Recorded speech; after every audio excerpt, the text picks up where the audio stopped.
Hello mga kabalang! Welcome back sa aking mini vlog for today's video. Ito nga't aantay na kami ng bus namin at kasama nga namin ang pamangkin namin ng aking mister. At ito nga't nakikita nyo ay nakaupo na kami. Alauna pa lang nandito na kami mga guys. At ito nga, fast forward, nakaupo na nga kami.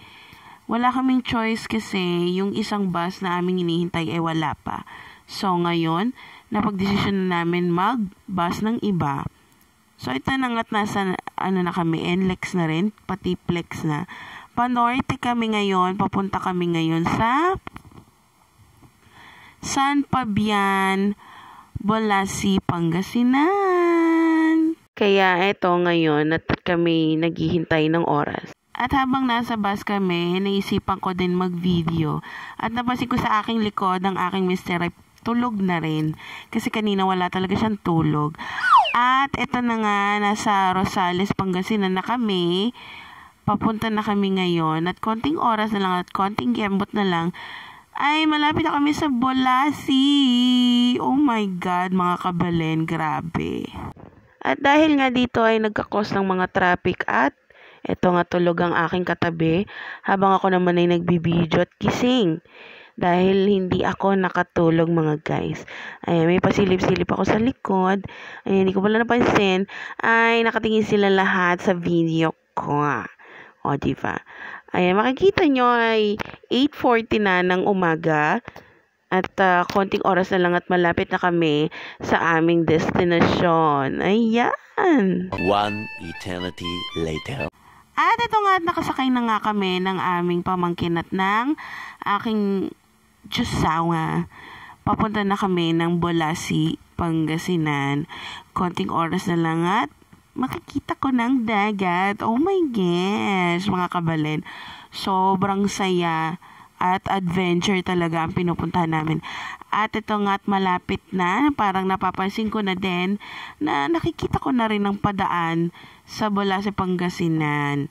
Ayan, medyo magulo lang. Pasensya na kayo mga kabalen kung magalaw ang aking pagbibideo dahil hindi talaga perfect ang aking paghawak nito. Talaga nakaschedule lang aming pagpunta dito dahil matagal na namin gustong magdagat ng aming mister. Siyempre, kasama na rin ang aming pamangkin.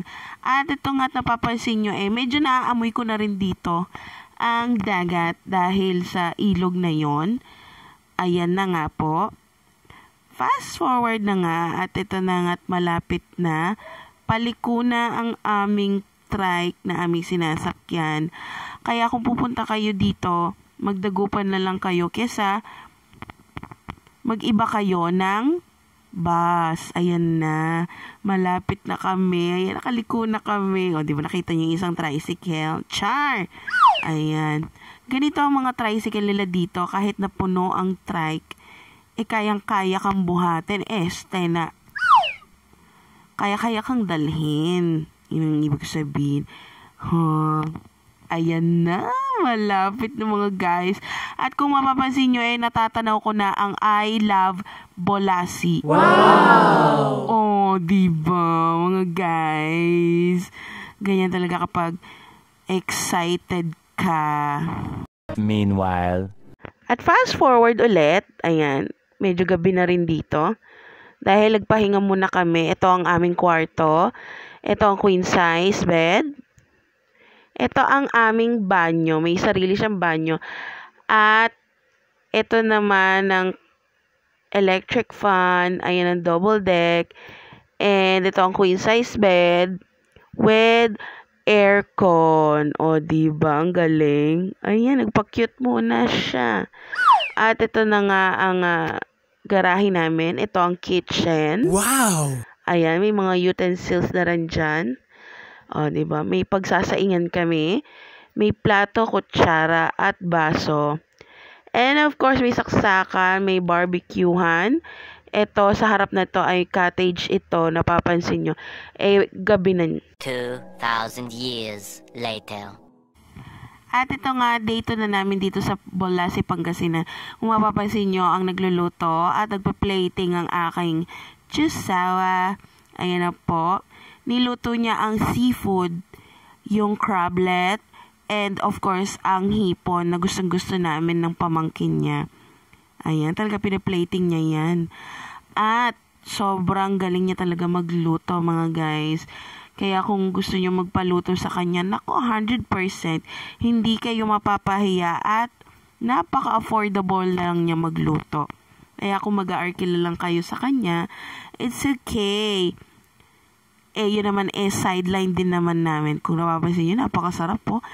Sobrang masarap at napakaganda ng presentation niya. Talagang alam na alam mo kung paano siya talaga magluto, mga guys.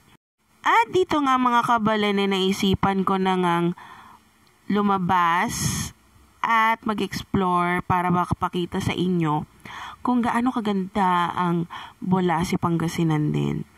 Ayan, kung napapansin nyo, may mga tinda rin dito, mga talaba, mga seafood talaga as in. And dito, ang mga cottage nila may libre. And of course, ito rin, meron din siyang banana boat. Ayan, kung gusto nyo magdagat, ayan, ito na lang ang puntahan ninyo, mga guys, mga kabalin. O nananuta pa, ay nenak, gat panapon na ini. Talagang nag-video ako dyan sa tabing dagat para makita nyo kung gaano kahangin sa hapon. Wow! Pero yan okay lang dahil hindi naman siya ganun ka lakas ang alon.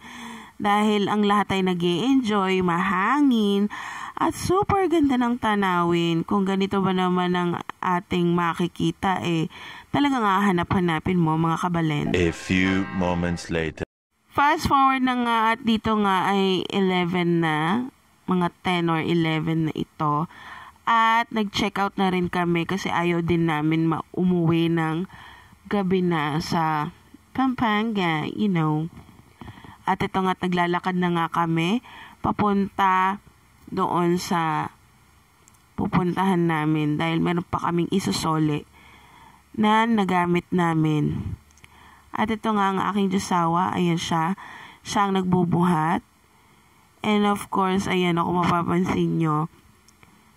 Napaka lapit lang talaga ng mga tindahan dito.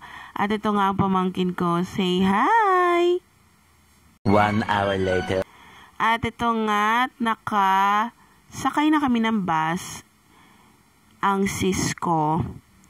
Dahil dadaan ito ng Dao Terminal, naghihintay na lang kami ng makaalis. Fast forward, at ito na nga't naglakad na ang bus. Nagbiyahe na kami. At nandito na kami malapit sa Manawag. And kailangan din na namin talagang umuwi dahil tapos na ang aming bakasyon. Talagang nag-off kami ng bonggang-bongga pero bitin pa rin, mga guys. Grabe. Napakasaya. Later. At ito na nga, malapit na kami sa aming destination sa Pampanga. Well, ito na yung sa may NLEX. So, malapit na rin kami sa aming destination. Pauwi na kami ng Pampanga. O, diba? Ito na yon dahil ilang oras din kaming nasa biyahe. So, ako natulog lang, mga kabalan. At sulit naman ang tulog ko dahil okay na rin. Napagod kami. Pero ang sarap at nag-enjoy. At ito na nga, nandito na kami sa Clark Main Gate. Hanggang dito na lang, mga guys. Bye!